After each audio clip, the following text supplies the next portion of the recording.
Welcome, mothers and others. We're so glad that you all are here tonight. I'm so excited about this webinar because I have been waiting weeks and weeks and weeks to have a conversation with John Lira. John Lira is running, is a candidate. He's running for Texas 23rd Congressional District, which includes much of San Antonio and all of southwestern Texas, excluding El Paso. It also includes Uvalde, and it is a huge district. John is a fourth-generation Texan who grew up in a working-class family and has served our nation in the Marine Corps.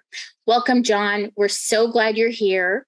It's an honor to be here with you and all the members of Mothers Against Greg Abbott and all the supporters, and just happy to be here with you all. I've been tracking y'all's important movement. It's so needed at this point, and I love seeing some of the billboards and some of the ads that y'all are helping to get out there. So thank you for all that you do. It's an honor to be with you and the entire team. Yes. So John, you have one of these races that I've been hearing a lot about. Been traveling all over Texas, and everybody tells me, can't wait for you to meet John Lira. He is fabulous. So I'm so excited that you're here. Can you tell us a little bit about you and why you're running for office and what you hope to accomplish if you are elected as a congressman? Absolutely. An honor to do so. Well, I'm a San Antonio boy, fourth generation Mexican-American, as you said, but grew up right here in Southeast San Antonio, went to East Central High School and grew up in a working class family, a family that was far from rich, but only a paycheck from being broke most times, and parents who would work every hour of overtime that their employers allowed them to work. My story really begins my senior year of high school, where I did the most consequential decision of my life. I raised my hand and enlisted into the United States Marine Corps. That planted the seed of service and also started a career that lasted 11 and a half years, including 2 combat tours to Iraq. In the Marines, they gave me the job as an intelligence analyst. So I knew that this not only had value, and if you don't know what an intelligence analyst is, it's just basically giving decision makers like military commanders, providing them with the best information possible so that they can make the best battlefield decisions possible. So I knew that this was a very valuable skill to have, especially in our government for elected and appointed officials who are making important decisions about our nation and about our people. So I used my GI Bill like many great Texas veterans have, put it to work and hoping that it would provide me a pathway to the middle class. I became a student of political science, started off at a community college, San Antonio Community College, then got a degree also from the University of Texas at San Antonio. And ultimately, this busboy from the Riverwalk made it all the way to Carnegie Mellon University for my master's degree in public policy. So service opened up tremendous doors for me. While at Carnegie Mellon, I went to Washington, D.C. and was able to serve in the front lines of public policy now. I worked at AmeriCorps, where I was using the power of national service to help veterans and military families transition, just as I had. From there, I went to the U.S. Small Business Administration, where I was empowering veterans in an entirely new way, helping them to become entrepreneurs and small business owners, to open up that storefront and create jobs and sell products and sell services in their community. It was a great feeling to do that. Then I was on a commission that was created by Senator John McCain right before he passed away. It was called the National Commission on Military, National, and Public Service. And it was created at the beginning to answer one question, and that is, should women be required to register for the draft now that combat roles were open to women? As you could imagine, every person you ask would have a different opinion on that. And that's what we did. We traveled across the country with 11 bipartisanly appointed commissioners, asking groups of the religious community, of women's colleges, of students, of veterans, of active duty military, what was your idea of service to country? The commission came out with a beautiful bill. It had over 150 recommendations for the president and Congress called the Inspired to Serve Act. We launched it in March of 2020, right at the same time as what else was launched essentially on our country was COVID-19. But there was a congressman who took up our commission's bill and introduced it with bipartisan support. His name is Congressman Jimmy Panetta. And I spent much of 2020 working in Congressman Jimmy Panetta's office, trying to pass the bill that we had just helped write a couple of months before, and then managing his veterans, international affairs, and national defense portfolios. So that kind of explains the pathway that service has opened up for me. Now, why? Why am I running in one of the biggest congressional districts in the country, certainly in Texas. 29 total counties. If it was a state, it would be the 25th biggest state in our country. It's bigger than Pennsylvania, 820 miles of Texas-Mexico border.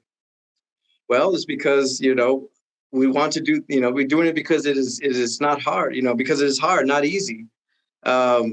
Texas 23 is one of the most consequential districts in our nation, and that's just a fact. What happens here not only impacts Texans, but impacts our nation, and in some cases, our international affairs as well. And I'll just give you a couple of examples. I had mentioned the 820 miles of Texas-Mexico border. A lot of the footage that we're seeing on the news repeated, usually on Fox News, of asylum seekers coming to our nation legally, using our laws to request asylum and being granted asylum, or being granted legal permission to be here until they have their hearing. But that's happening right here in Texas 23, in Eagle Pass and in Del Rio, all the way up sometimes as far as El Paso County. We also, Texas 23 is also home to the tragic Uvalde shooting that occurred a couple of months back. And that rocked our community, it rocked our state, and it should have rocked our nation to the core. As an example of just a pinnacle of our rising gun violence and rising access to guns in our society. And also in El Paso, we have some of the poorest zip codes still. So we're at the forefront of the rural development in our nation, right here, Texas 23. So those are some of the challenges, but I want to just talk briefly about some of the opportunities, because you mentioned how we can work together. Again, right there, Texas 23 residents should demand somebody who is right at the forefront of immigration reform, of an act to protect the dreamers and to give them a pathway to citizenship, of reforming our asylum laws, and of course, border security, so we can stop anti-narcotics, anti-human trafficking in and out of our country. They want a representative who's not going to take a back seat, and certainly not one like we have now, who does nothing but belittle and devalue our border communities. He paints them as terrorist havens and as drug havens out there. Folks, these are women and children seeking humanitarian assistance. So imagine what his rhetoric is doing to the businesses out there that have to offer, the businesses that decide not to go and open in our border communities because of his rhetoric. Also, I always say in Texas 23, we have enough to fuel the country, to feed the country, and to fly the country. Those are three important industries for us. We do have, we are, I think, that one of the energy meccas of not only oil and gas, but wind and solar in our district as well. And we want to promote that industry with as clean as possible, as efficient as possible, but making sure that those jobs stay here in Texas for our residents as well. Also, we have enough ranches and farms that need a workforce. They're telling me when I go out to talk with them, why are we turning folks around at the border?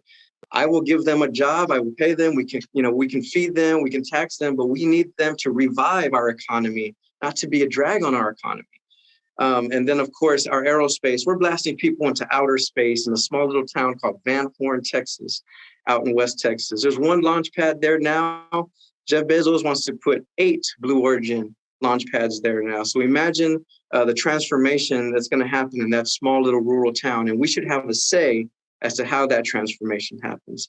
So big things happening, but also big challenges. And we need a member of Congress, a U.S. representative out here who are going to be at the forefront of these issues, to have the courage to do what's best for our constituents, our residents here all the time, not just some of the time. And we're not getting that right now. I absolutely agree with you. So I was born in El Paso, Texas. My parents still live in El Paso. When you're talking about border issues, I can definitely relate to a lot of things you're talking about. And I grew up outside of White Sands Missile Range in Las Cruces, New Mexico, which is, of course, now part of that whole entire new space industry that is happening, which is really exciting to see all of these things happening across the Southwest. So I think that the Southwest does have a lot of industry to offer Texas, and a lot of interesting things like you had just mentioned, clean energy, along with farming, along with, space and oil and gas. So how would you represent your district in making sure that we bring good jobs to your congressional district in Texas? Thank you for that question. I think good job starts with good construction jobs, especially in our rural counties. You know, this census has shown us that I think 25 of our total 29 counties are shrinking and have shrunk in population over the last 10 years. That means we're having significant brain drain. That means the kids are going off to college, seeing the big city lights, getting a dependable rural broadband, broadband and Wi-Fi, that they don't want to go back home to the farm or to take over the local hardware store or the family pharmacy. So we need to make sure that we empower these little rural communities.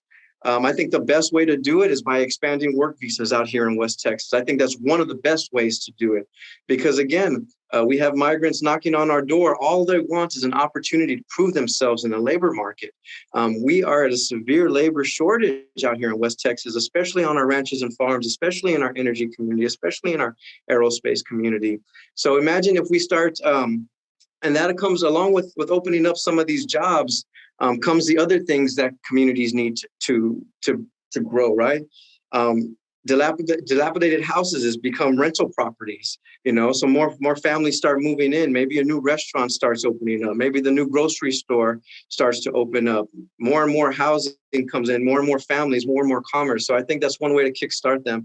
Another way is just, again, we've passed a huge, Democrats and Republicans passed a huge infrastructure bill, and we have highways as old as Eisenhower out here, haven't been repaired, bridges that haven't been repaired. So we're working on ways to get that funding out here to fire up some of our local tractors, some of our local electricians, get them laying wires, and local plumbers, get them laying pipe again out here.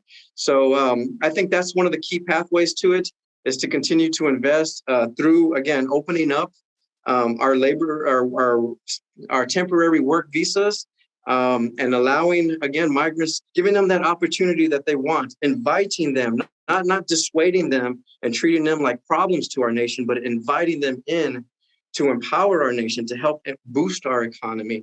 I mean, there's nothing wrong with that. They would have loved the opportunity, and so would the farmers and ranchers and warehouse owners out here. Also, I did work at the Small Business Administration, so I have to put in a huge plug for opening small businesses. These little downtowns, so many businesses shuttered. And Texans are some of the most entrepreneurial people I know. I mean, everybody has a side hustle, right? Everybody works their full-time job and then does something on the side as a little hustle where they sell something or they spend their time doing something else. So we want to empower small business. I would love to see more federally backed startup loans and scale-up loans in our rural communities, specifically for our rural communities. Yeah, that would be excellent. So, so you were just talking about, like, bringing over migrants and developing a migrant worker program. I just want to tell you that I'm a granddaughter of a bracero. He was part of a migrant worker program way back in the 1950s, and I'm the granddaughter from that. We happened to get lucky enough that, that he came and he settled here in America after some time. And I was lucky enough to go to college and graduate school, kind of probably similar to you, just having that immigrant experience that came from my grandparents. And I was able to, build a wonderful life for myself now.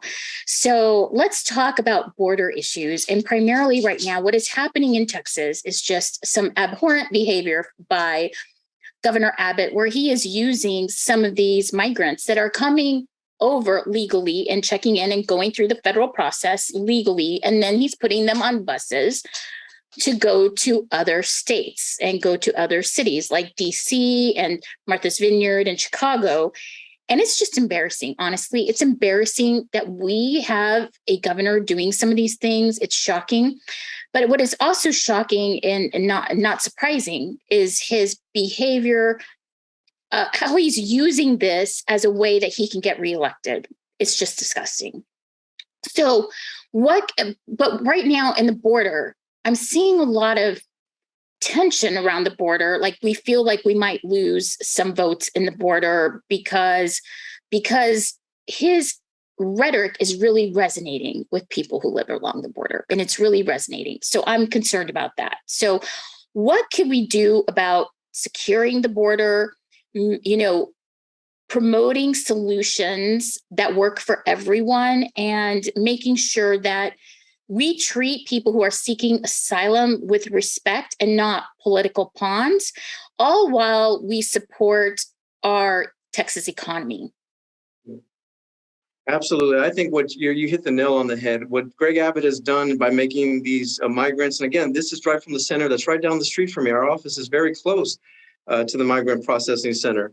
Absolutely despicable. You know, it's below him. You know, there's no sense towards solution. You know, there's no sense towards you know, having any empathy for what these folks are doing. Again, they're here legally. They've been approved to be here. They've been approved to connect with their families. And they didn't agree to be part of his reelection campaign and to pose as props. So completely despicable. I actually can, you know, definitely condemn that and further actions, him and Ron DeSantis.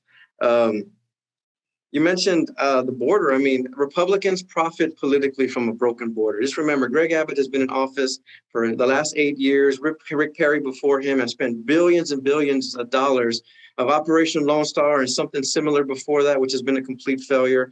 It pains me that our National Guardsmen and women, you know, are still suffering some of the worst elements of it. You know, we just got our 4th suicide not too long ago, which is heartbreaking. As a veteran, that's heartbreaking to me because there's no mission in sight. They're just there doing, you know, very stressful fire watch. They're dealing with the most sensitive of humans and the most sensitive conditions. You know, asked sometimes, you know, not even asked to put their lives at risk, but sometimes willing to put their lives at risk.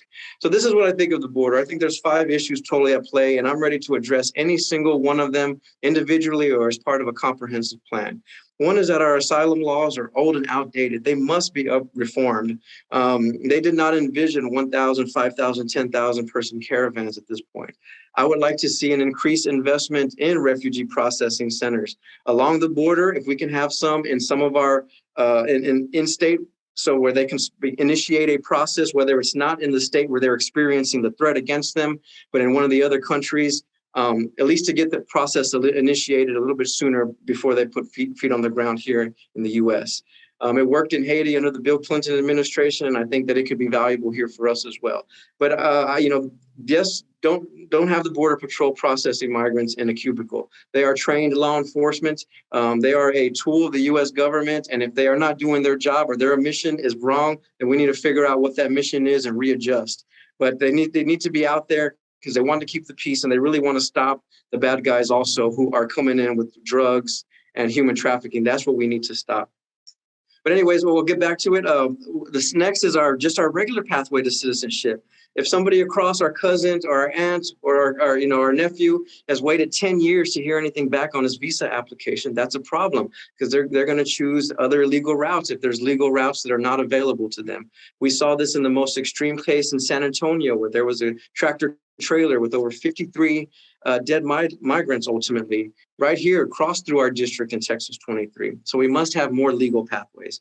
2, as I mentioned, we must have more work visas programs here so that if they do not qualify for asylum, at least we can offer them a job, a roof over their head, and the ability to make some income and kickstart our economy. Next, I would say we need to invest in our ports of entry.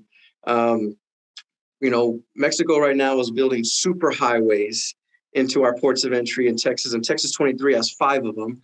But what are they being met with on the other side? A little 2-lane road.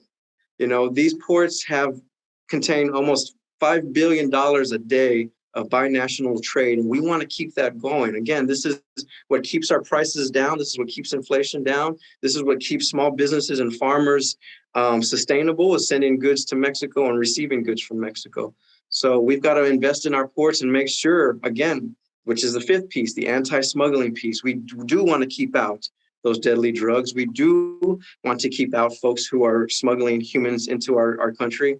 And we do want to keep out weapons, although I feel it's more of our weapons going into Mexico versus Mexico's weapons coming into the U.S. So I'm ready to make a progress on any one of those 5 issues. They are all at play at the border right now. The first 4, the migrants that are legally claiming asylum, the migrants, the immigrants who are illegally applying for a visa, the workers, and the ones who come for commerce, for commercial purposes, we want those in our nation. We just want to keep out the bad folks. So there's plenty of opportunity there to use, like I said, to leverage their will for an opportunity, to take advantage of an opportunity to help us rebuild our Western economy, especially here out in Texas. Yes. So your opponent, Tony Gonzalez, has gone to Congress and he's voted against your district over and over again on numerous issues that could really help Texans. So can you outline some of those issues and how they would have helped your community had he voted for them instead of against them? Absolutely. In many cases, he's voting against them and then taking credit for them and riding on the coattails of the Democratic Congress once they pass. But one of his first ones was the American Rescue Plan, ARPA. Again, this brought emergency funding to every county and every municipality in the state of Texas. Emergency funding that mayors and judges were putting this towards keeping the hospital running, for paying staff for overtime, for giving staff time off for some of the overtime that they had to work prior to that. This was needed at a time. That also came with the stimulus checks. That also came with our child tax credit, which helped out many families, especially along the border area. So that was one of his first mistakes. Then the bipartisan infrastructure bill. This is something that promises to bring $13 billion of infrastructure investments into Texas alone. Like I said, Texas 23 could benefit the most from it. The John Lewis Voting Rights Act, when here in Texas, the legislator passed the most oppressive voting rights law throughout the nation. He voted against the formula bill. He voted against to reauthorize the Violence Against Women Act. He voted against the Protecting Our Kids Act. He's voted against so many things. Again, that if he was in tuned to the people that he was representing in the district and the communities that he was representing, he would not have voted against. But again, he went up there to not lead, but to get in line. And this is what happens when you see a representative who goes up there again to lead, to follow and not to lead. So Tony Gonzalez also is like you. He was a veteran, the same as you. So what are some of the key differences that you can think of between you and Tony Gonzalez just right off the bat? Name like a couple of really key differences that matter to your constituents. Yeah, I think I'm more connected to the struggles of working class families. Tony Gonzalez, to commend his 20 years of service in the military, was insulated for a lot of the struggles of working class families. He never had to pay for childcare. He never had to pay full price at groceries because he had the commissary. He never had to struggle with being laid off and going on unemployment and wondering how you're going to get your next paycheck. Even as a veteran, I got out in 2010. And I used the VA medical system up until now, 10 or 20 years of experience with this. Tony Gonzalez just got out and ran. He doesn't, again, not connected with the real struggles of the VA. He never had to wait in long lines, like we have. Also, my experience in government. Again, I wanted to continue serving my country at the forefront of public policy. And I was trusted to run national veterans transition programs at AmeriCorps and at the SBA, and I was trusted to write national level legislation on Capitol Hill and in the commission. So I've seen the process. I don't need a tour of the underground tunnels on Capitol Hill. I've worked there and I've been there before, and I'm ready to leverage all these experiences to solve the biggest problems that we have here in Texas 23 for my neighbors. So on paper, we might look alike, but our experiences are very different. And again, I'm ready to put, my resume or my vision for the district against his any day of the week. I've challenged him to a debate, actually challenged him to 4 topical debates, because this is the people of Texas 23 seat, and they deserve to hear from their candidates side by side so they can make an informed decision. I have heard nothing back since. I think it's already going on 20 days now. So, I want to be side by side so that the people of Texas know exactly where Tony Gonzalez I stand and exactly what the difference between he and I are. Yes. Does he have any town halls? Does he ever have any town halls in your area at all? No, I've never seen a public announcement from Tony Gonzalez. From what I understand, they're all privately arranged meetings. Even his teletown halls, you get a call and it says, "Hey, wait on the line for 10 seconds and you're going to be joined into this call." I mean, people don't have time to plan. It's just kind of a drive-by type of approach. His absence in the district is noticeable, and it's been noticeable for every county that I've been to, and I've been to all 29 counties. So, it's hard to get name recognition across this big, vast district, and he failed to do it. And so we're on that aspect, we're about equal, because we've been hitting the district pretty hard and putting boots on the ground in all 29 counties to develop these relationships that we're going to need to flip this seat. Yeah, absolutely. So one area you mentioned it earlier in your district is Uvalde. So let's take a minute. Let's talk about. I've been seeing a lot of photographs with you and our friend, Texas Senator Roland Gutierrez. You guys were in Uvalde together recently, so I was seeing your pictures on social media, and I know that Uvalde is part of your district, and you've been very supportive of the Uvalde families who've died, who've lost loved ones with this gun violence. So I want to hear from you as to what your positions are on gun safety and what you would do if you were elected as a congressman for your district to take gun safety seriously and support the families in your district, especially including those in Uvalde. Thank you for that question. And it's been, nobody asked for this, right? No, and the families themselves, the Uvalde community never asked for this tragic event. But what this tragic event has done is not only upended this community and these families, but it's brought national attention, to kind of the real invasion. The real invasion is not really on our southern border. It's the invasion of firearms into our communities, the access where there's more out there, more floating around, and more greater ability to cause gun violence. That first day, we stopped campaign operations, and I just felt like I needed to be in Uvalde and just be there with the family. We didn't interrupt what they were doing. It was a very tense night. It was a very heavy night, but we wanted to just be there, just to kind of show support, show solidarity, grieve with them. But these families have turned from grieving to anger to now activism. The whole community has been awakened.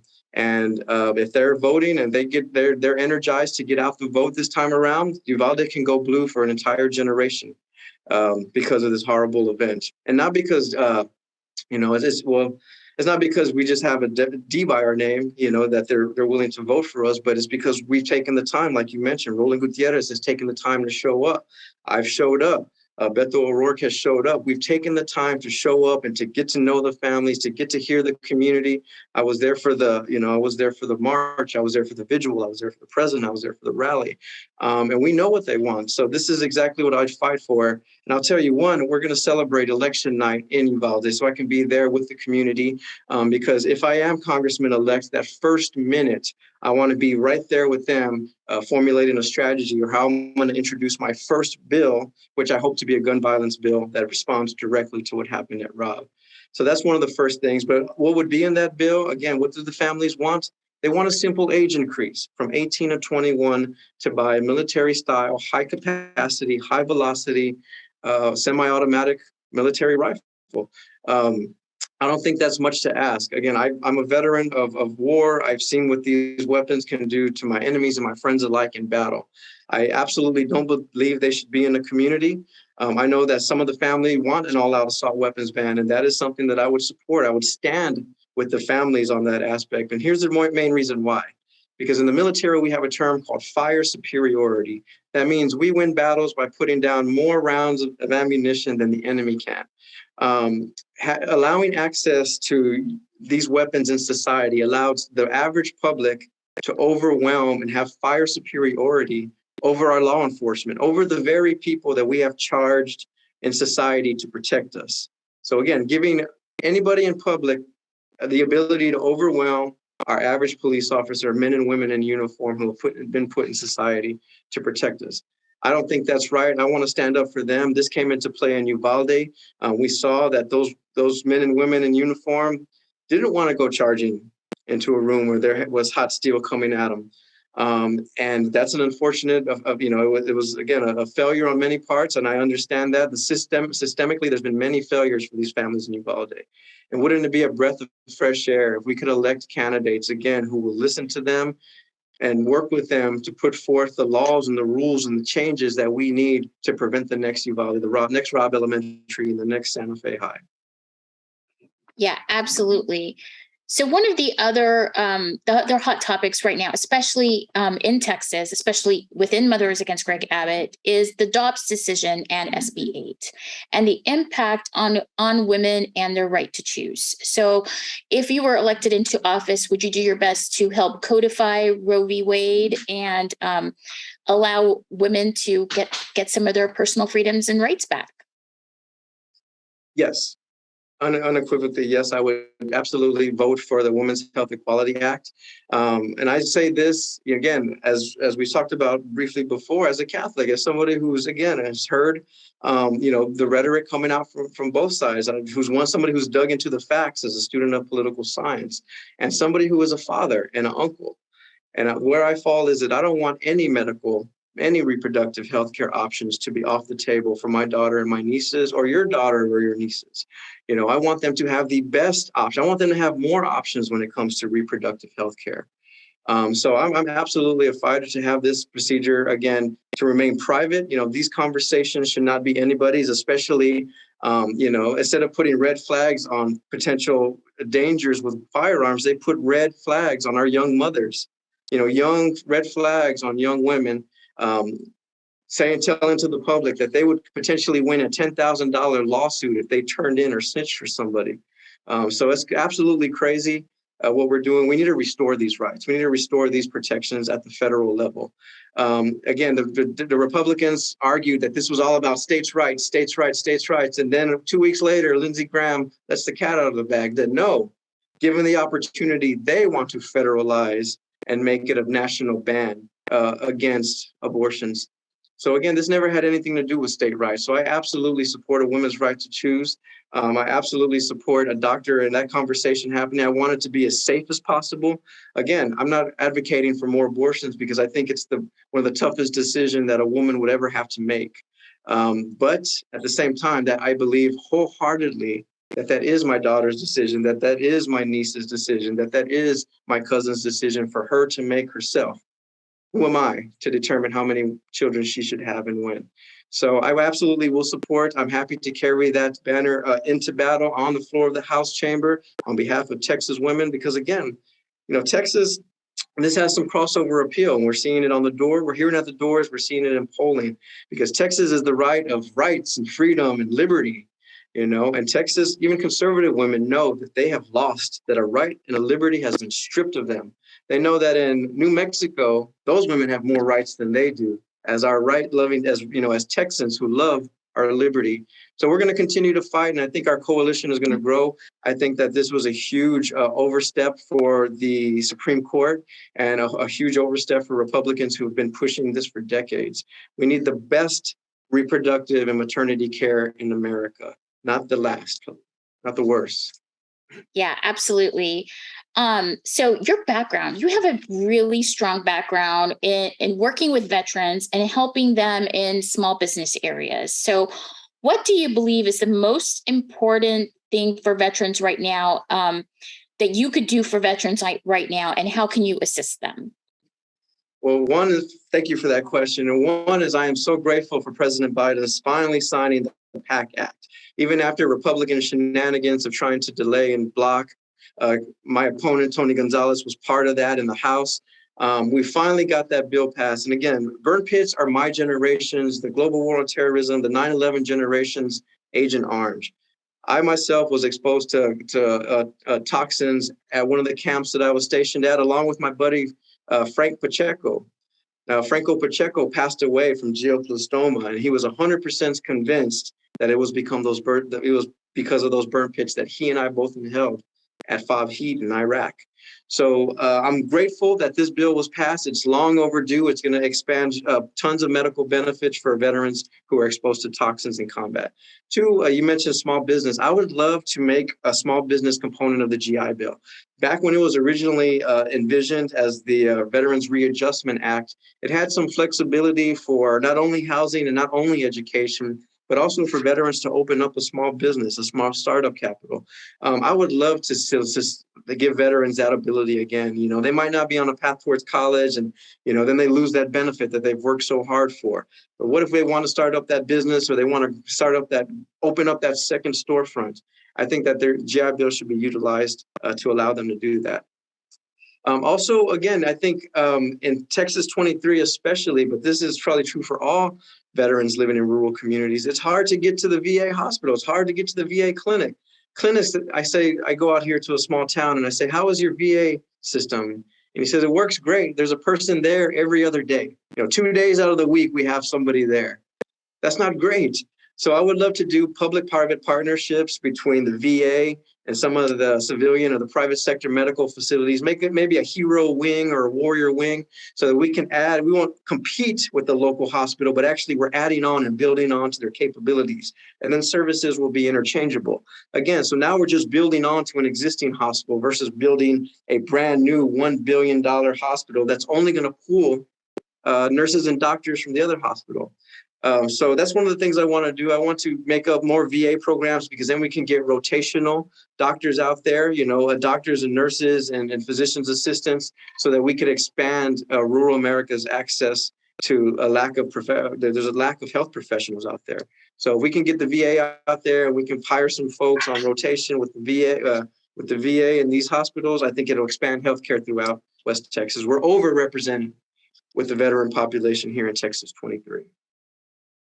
That's great. So have you, I'm going to just ask another kind of off question here.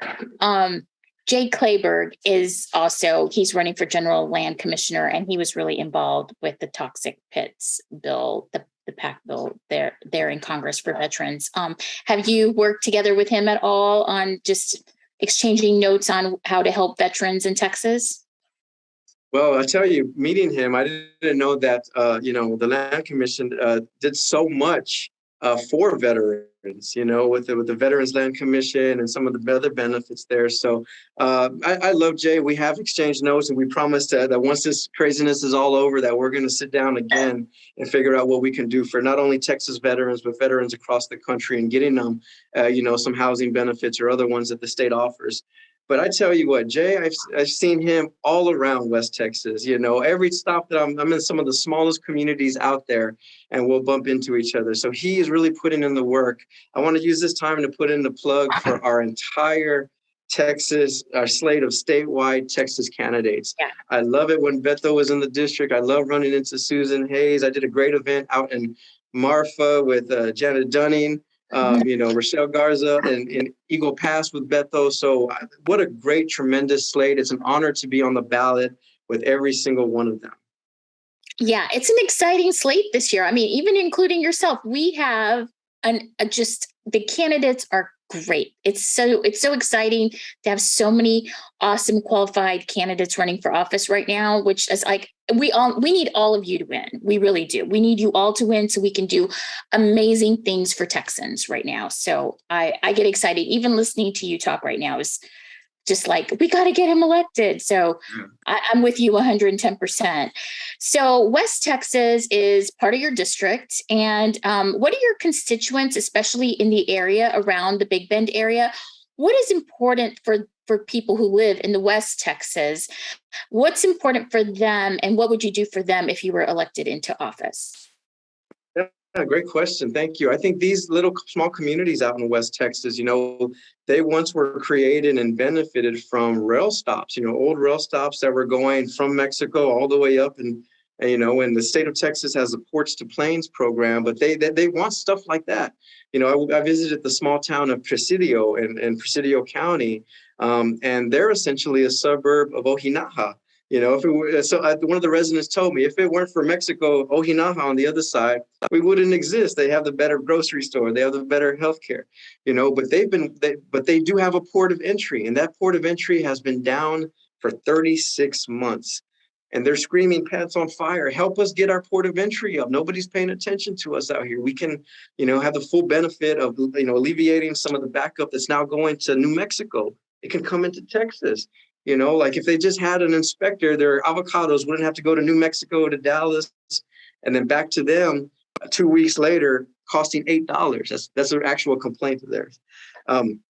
But like a small town like Terlingua, right? It's basically right outside of the Big Bend National Park. They have tourists coming round the clock, but they don't have the infrastructure to support it. It's running them ragged. Their tourist industry is growing faster than their infrastructure can keep up with. And we want them to keep going and experiencing beautiful Big Bend area. But, we got to make sure that little towns like this are invested in. These are beautiful little treasures out here. But a lot of it absolutely has to do with rural development type stuff. I'll give you one example, actually, the city of Pecos in Reeves County. I mentioned a lot of cities that are shrinking in population. Pecos is in a full boom. There's full activity everywhere. And guess what they are? There's a lot of oil. They're oil trucks. They're still in the oil boom right now. And it's one of the few places in our district that is growing, their county tax base. They're building schools, they're building parks, they're building, they're doing a lot, but it's kind of that rare thing, But again, they have one of the most deadliest stretches of highways in the entire country because of all these oil 18-wheelers, right? Even they can benefit from some infrastructure, some rural development, some wider roads, maybe 3-lane highways, maybe a trucker-only lane or something to that extent. So a lot of it is a rural. I'm from San Antonio. I'm kind of on the outskirts of it, so I'm not full inner city kid. But I will have to be a champion for rural America. San Antonio is growing, El Paso is growing, Eagle Pass is growing. There's certain areas that are growing, but a lot of them are shrinking. And that's how I plan to reach out an olive branch to Republicans. A lot of them represent rural America.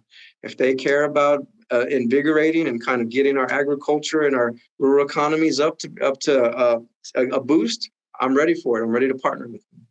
And that goes to our ranchers and our farmers as well. Yeah. So let's talk about that, because you just kind of mentioned it about energy, and you have this whole strip where there's a lot of diverse energy going on in this part of Texas, right? You have the oil industry, you have wind, you have solar.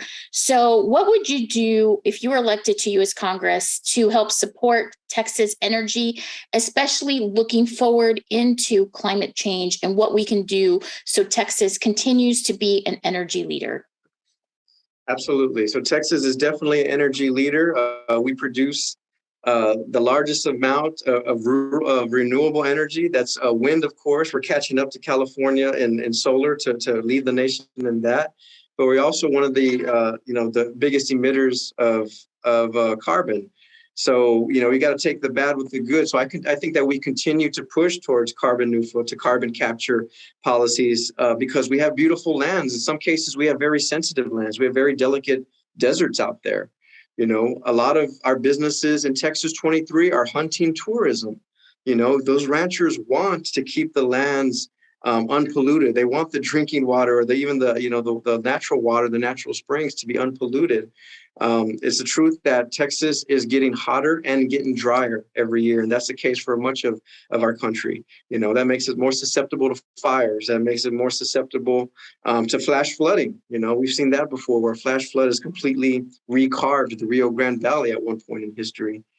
So there's those elements at play as well. I think, again, we continue to push. I like the president's plan to get to carbon neutral. I think it's by 2050, or reduce it in half. I think by 2050, I absolutely agree with that. I believe that the government should incentivize households and Americans to switch towards cleaner energy. I like the stuff that was in the Inflation Reduction Act that expands on, investments in residences, right? If you get those energy efficient windows, if you get solar on the roof, you get some tax credits for that.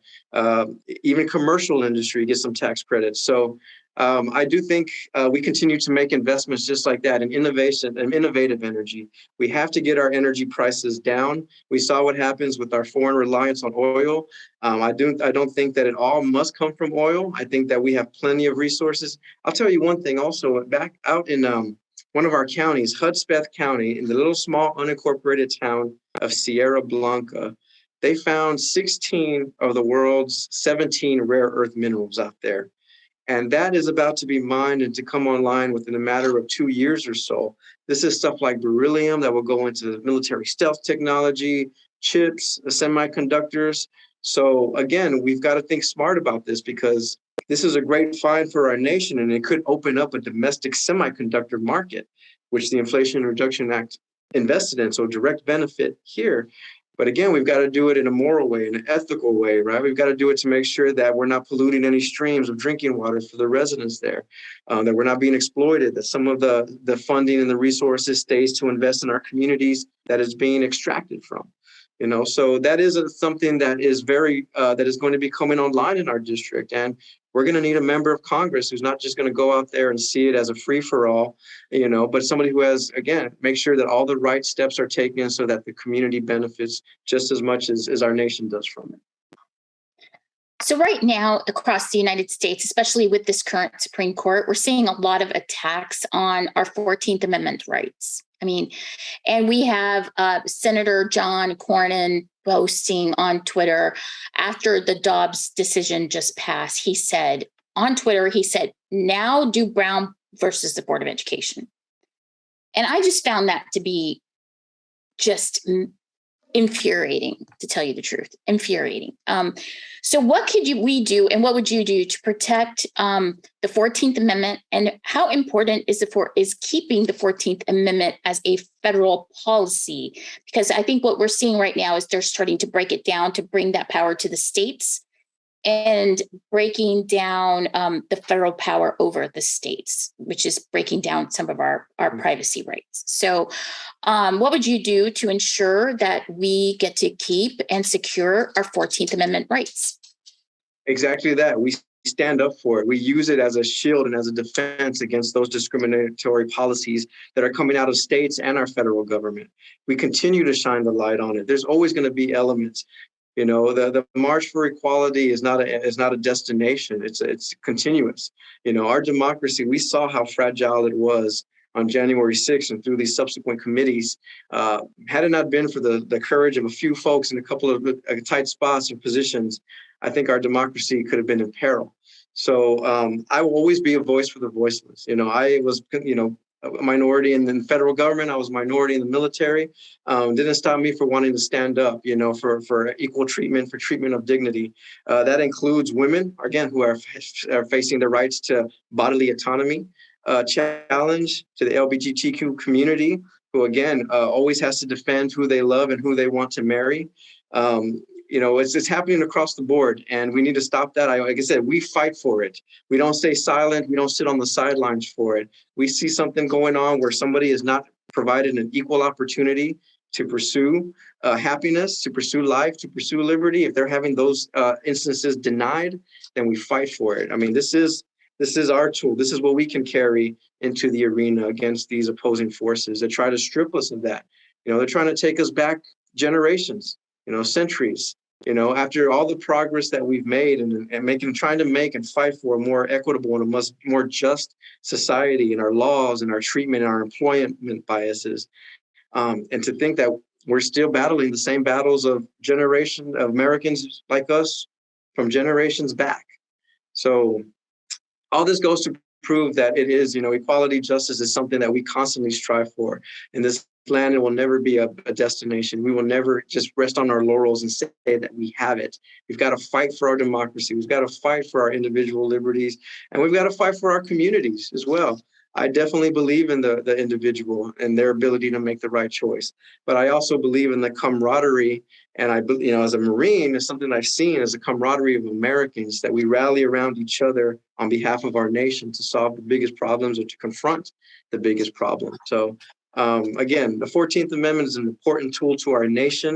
There's very few countries in the world that have anything similar to it. And we must protect it as a jewel. We must use it early and often if anybody's rights or equal access or due process is being stripped from them. All right. So everybody's talking about how important this election is for not just the United States, but for Texas and for saving our democracy. So we know that this is like the most important election in Texas history, I believe. I would willingly die on that hill. So right now, it's the most important election, and we have all types of voter suppression going on all over Texas at the moment. I'm dealing with some. I'm trying to get people to the polls right now. I mean, we're dealing with some in Walker County. We're dealing with some in Montgomery County. It's just all over the place. What is happening, and just getting people to the polls is hard work. So, what do you think is? I mean, how would you protect voters' rights if you were elected into Congress? And what are your feelings about the importance of this election? Sorry about my dog. No, voting is the cornerstone of American democracy, and we must be protected. Anybody who tries to cast undue cost or burden or doubt on our election is un-American. And that's exactly what we have to stand up for. I like to tell folks, I was deployed in Iraq, and our main mission out there was to ensure that the Iraqi people had an election that was secure, transparent, uncoerced, unsupplanted. And never in a million years that I would have to come back home to Texas to fight for those same things for my fellow Texans. So absolutely. One is, we've got to, I think, pass the John Lewis and the For the People Act, for John Lewis Voting Rights Act in Congress, which is why it's so important for us to keep the Democratic House majority, because that bill will never come up again in the Democratic-held Congress. So we've got to definitely win this. But one, we start right here by winning this seat and picking up others that we have, some other ones at play that are red to blue. But I think we put those protections in, right? We know that early voting is very beneficial. It helps alleviate the lines. We know that there's a critical shortage right now also of election workers because they're being intimidated. They're being attacked. These are public servants who have volunteered to serve as an election official or election monitor or election poll worker, and they are getting attacks, and they're feeling this is something that they should be proud of, to participate in our democracy. And many of them are not volunteered to it. We're having to try to register veterans to do that. So I like all the expanded access. I like the overnight polling stations. I love the 2 weeks of early voting, and you can vote at any location. I believe that people should be able to take, if there's should be able to transport people to a voting location. I don't think there should be harm in that. I think you should be able to give water to people who are standing in line. It's a basic human courtesy to give people a line, and maybe a snack if the lines are 2 or 3 hours long. These are all things that have seemed to become criminalized here.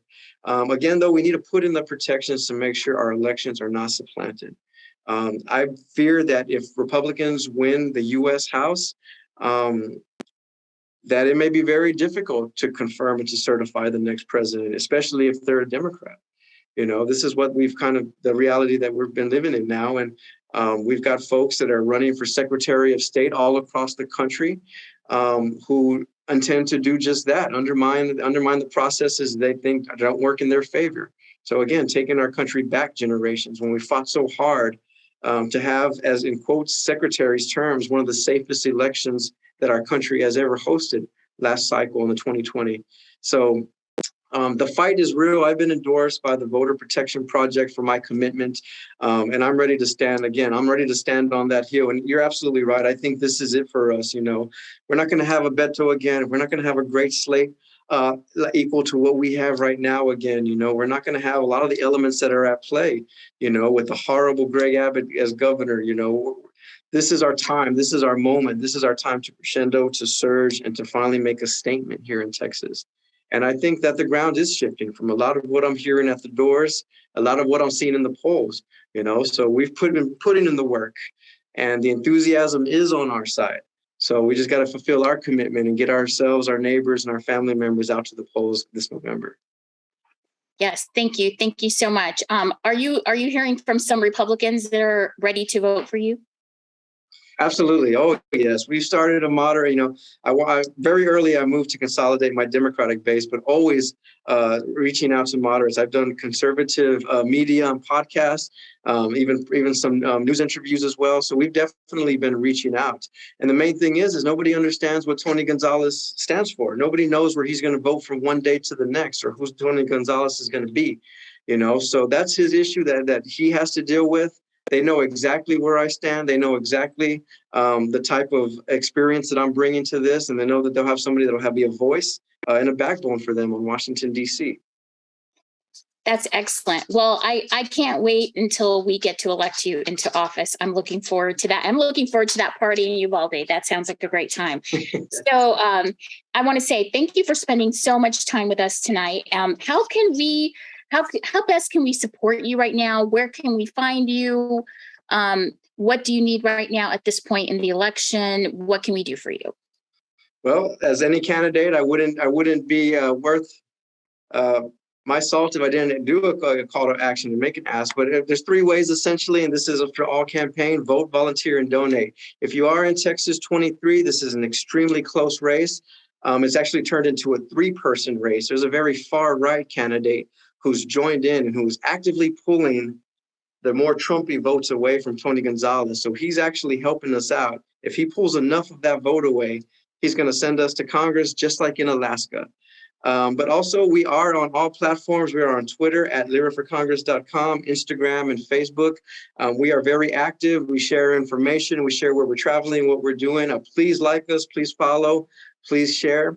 And of course, if you're able to, there's still time to make a significant impact on this race through a contribution.